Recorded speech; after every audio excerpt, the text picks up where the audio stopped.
Imaratina Angelina. Mata yo marade. Mo Imaratina sitani safano gofta sa gogotti bad. Ano Imaratina Angelina. Duga waqa wala Fatima da barru Yesus ana fera fayyin.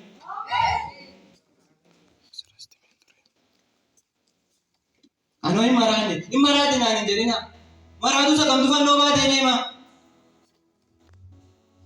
Ano Imaratina Angelina. Me maradu sa kamtu wal mawaqa yo isa fan buta de hima.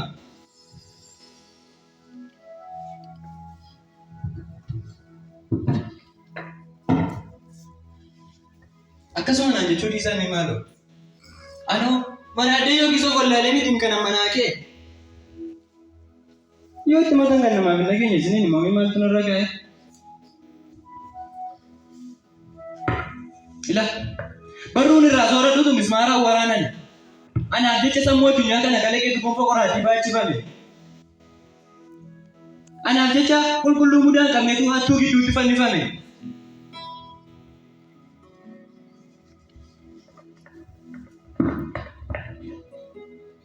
Anaaf jecha mootii waaqaaf lafa Yesuus hin dirma baachisanii.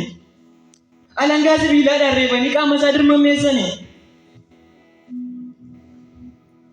Anaaf jecha eeboodhaan waraananii cinaacha isaa keessaa dhiiga dhangalaasanii. Qaama isaa dhiigaan cofollee irratti sarraabsisanii. Anaaf jecha qulqulluu mudaan qabne hattuu gidduutti fannisanii.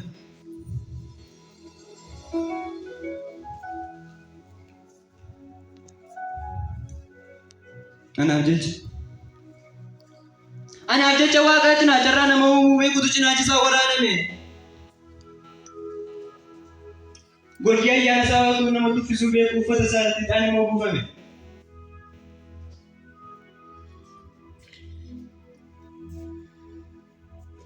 Anaaf jecha kattaa keessaa bishaan burqisiisuu osoo danda'u miti akka osoo baafame. Abbaatti naa raasuudhaaf qulqulluu dhiiga isaa to'annaa dhangalaafame. Akka inni jireenya argatuufis chaappaa dhiiga akka isaan mallatteeffame. Akka waan hunda baasnee akkas godhadhu. Imaraatee mucaan kun sammuu gallaqisee maaluma manaan jedhame. Eeyyano imaraatee naan hin jedhinaa. Dhugaa waaqa lafaati madaan gubbee Yesuus anaaf ta'eeraa fayyadu.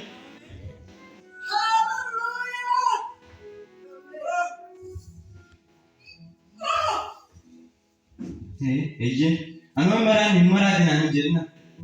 Dhugaa waaqaaf lafaati madaan barruu Yesuus anaaf ta'e fayyadu. Isaan inni anaaf jecha fannoo sokotti baatee dachee irra gidin ture. Isaan inni ofiisaa dhiibee iddoo qomoo jireenyatti jijjiire. Ani isa beekame anaaf jecha kana cufitti tufame. Eeyyano Yesuus inni beekama anaaf jecha nama dhaqee qoodaa isaa fannifame.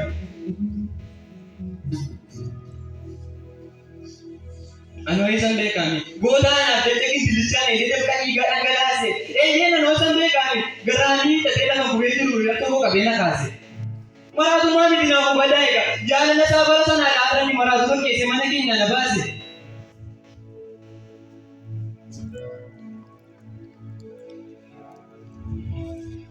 Ilame baay'ee namni kootii gaafa dacheetti dukkana dhale.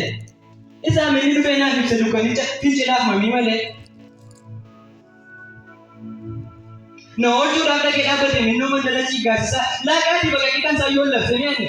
Maaltu na deeyyaasisaa? Imaraatee mucaan kun sammuu gadi dhiisee maal tanaan jechisiisaa?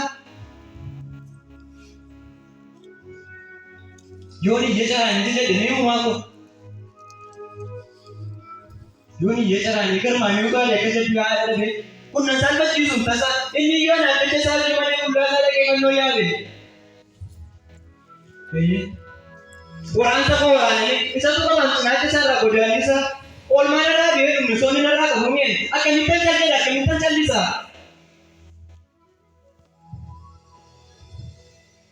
Garmaanii utaalee yoo marra dheen akka jedhu yaa dhabe kunna salphachiisuun tasa inni yoo naan jecha isaa malee fuuldura dhaqee fannoo yaabe.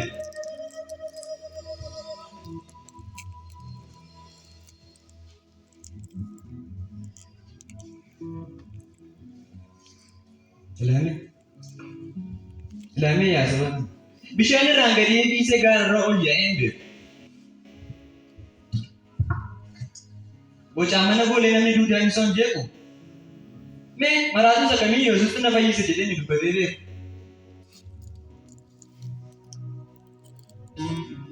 Egaa erga inni jiraanne isa maraate naan jedhina dhugaa waaqa lafaa ta'e ammayyuu na deebi'ee jedhama jawaabuu bee Yesuus waan haaf ta'e fayyinu.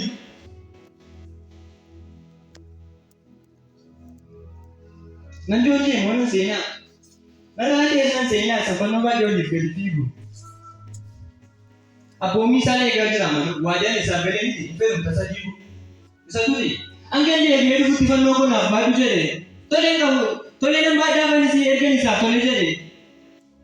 Kanaaf dumartii immoo maraatee mucaan kun sammuu gadi dhiisee maalumaa kanaan jedhe.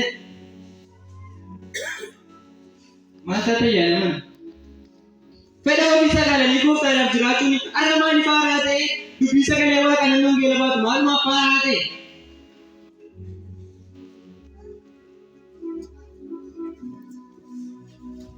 Egaa yaa saba waaqa. Egaa yaa saba nana. Dhaabbadhaa of ilaallaa ija hidhatanii fiiganii.